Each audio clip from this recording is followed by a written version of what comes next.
कमीना ससुराल पार्ट 1। दोस्तों, आज की कहानी थोड़ी गंभीर है।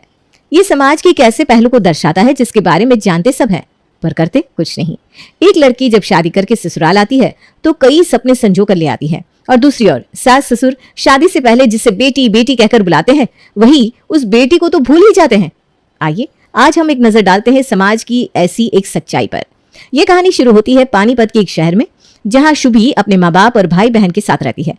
शुभी एक हंसती खेलती और मनमौजी लड़की है। एक दिन, अजी सुनती हो आप? हाँ जी कहिए। वैसे भी मैं देख रही थी, काफी देर से किसी सोच में डूबे हैं आप। मैं सोच रहा हूँ कि अब शुभी बड़ी हो गई है, समय आ गया है उसके हाथ पीले करने का। इतने में शुभी भी आ जाती है। ओके गाइस बाय, मैं कॉलेज जा रही हूँ। अरे शुभी, तेरा प्रेजेंटेशन है ना आज? प्रेजेंटेशन? ओह हाँ, प्रेजेंटेशन है, मुझे लेट हो रहा है, बाय बाय बाय बाय। ये कहकर शुभी भागकर घर से चली जाती है। हाय मोहित, कहाँ हो तुम? अच्छा सुनो शुभी, एक मिनट मैं आ रहा हूँ, फोन रख दो। इतने में मोहित उसके बाजू में बाइक पार कर देता है और कहता है, मैडम आप लेट है ना कि मैं। सुनो ना, और हाँ, आपकी प्रेजेंटेशन मेरे ही लैपटॉप में है, कल रात ही बना के अपलोड कर दी थी ताकि तुम आज प्रेजेंट कर सको। और कुछ Bibbu ji. Mohit, you are my best friend, तुम नहीं होते तो पता नहीं मेरा क्या होता।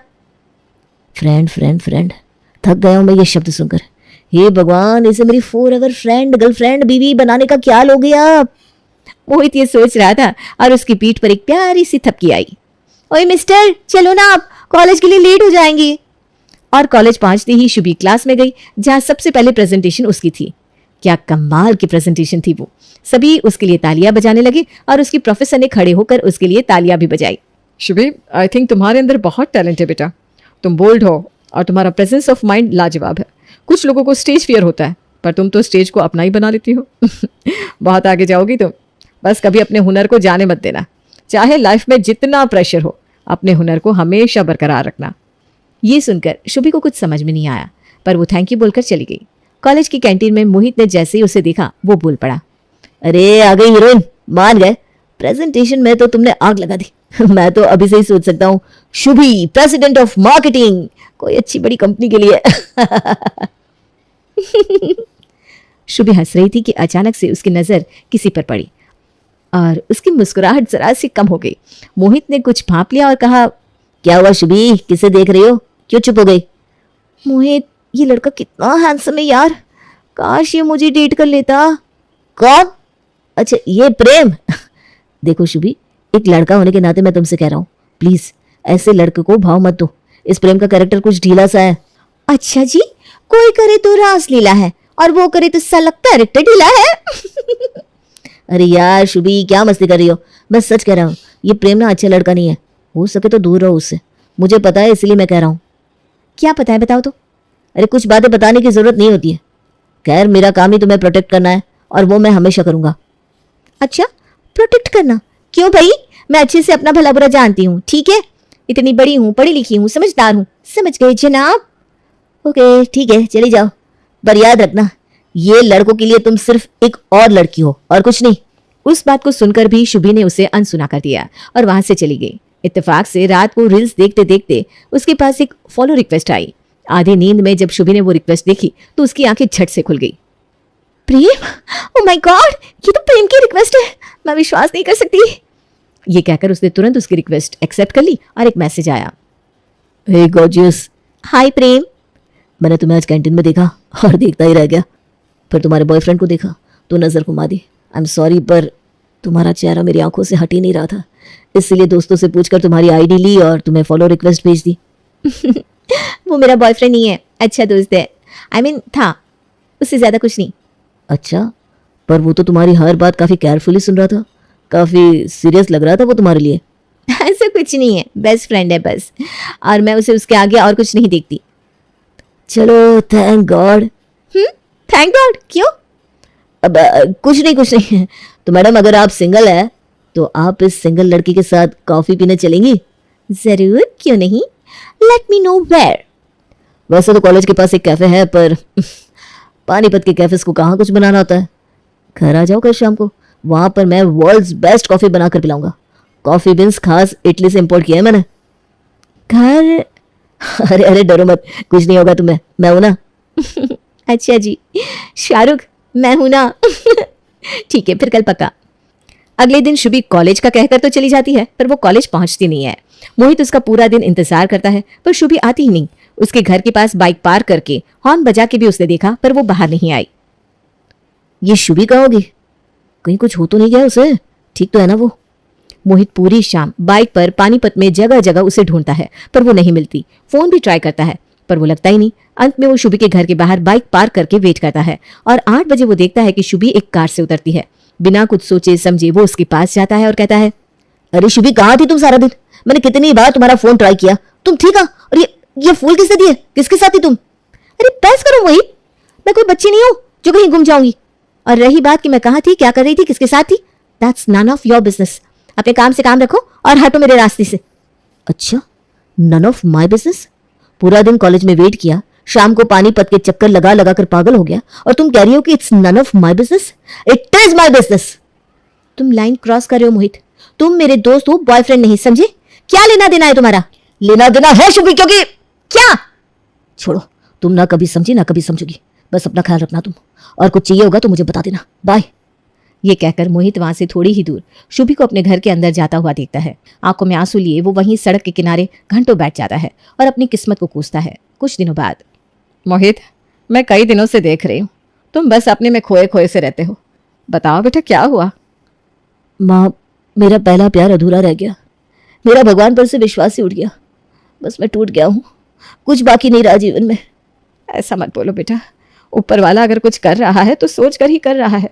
आज अगर कुछ छीन रहा है तो कल उससे दुगना देगा वो तुम्हें। तुम चाहे किसी पर विश्वास करो या नहीं, बस खुद पर विश्वास रखो और आगे बढ़ो। नहीं मम्मी, सब खत्म हो गया, सब खत्म। और ये कहकर मोहित एकटक दीवार को देखने लगा। चेहरे पे कोई भाव नहीं था उसके, वो एकदम पत्थर की तरह स्थिर बैठा हुआ था। वहीं दूसरी ओर शुभी की जिंदगी किसी सपने से कम नहीं थी। वो और प्रेम डेट करने लगे, पर चुप चुप कर। प्रेम के कहने पर वो कॉलेज में एक दूसरे से बात नहीं करते, पर कॉलेज के बाद शुभी कभी कुछ तो कभी कुछ बहाना बनाती और उसके घर जाकर उसके साथ घंटों बिताती। एक रोज जब वो शाम को वापस आई तो घर पर, शुभी, ये कोई समय है क्या घर आने का?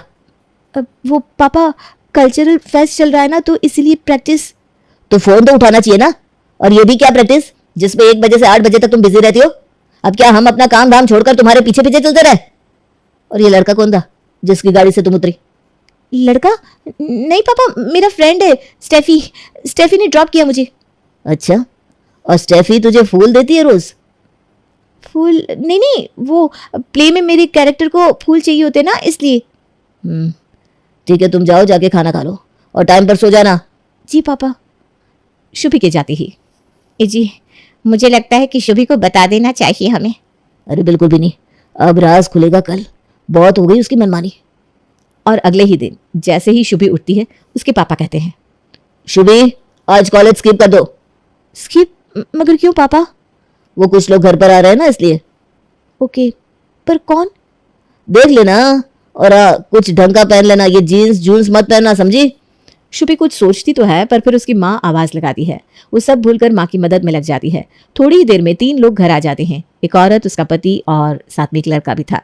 शुभी ने जैसे ही वो देखा, उसके तो तोते उड़ गए। फिर उसने लड़के को देखा, मोटा, बाल कम और गर्दन झुकाए, सिर्फ जमीन को एकटक देखता रहता। आइए आइए सोनिया बहन, सफर कैसा था आपका? जी बहुत बढ़िया, ये जगह बहुत सुंदर है और आपका घर तो वाजिब है। धन्यवाद। लीजिए आप सभी नाश्ता लीजिए, मैं शुभी को बुलाती हूँ। माँ शुभी को लेकर आती है। गुलाबी चूड़ीदार कमीज और आसमानी नीले रंग के दुपट्टे में शुभी बिल्कुल गुलाबी ताजमहल जैसी लग रही थी, जैसे कलाकार ने अपने कैनवास पर एक पेंटिंग उतारी हो। वो सब शुभी को देखकर उसे देखते ही रह गए। बेटा तुम तो बहुत सुंदर हो, तुम्हें कोई देखे तो देखता ही रह जाए।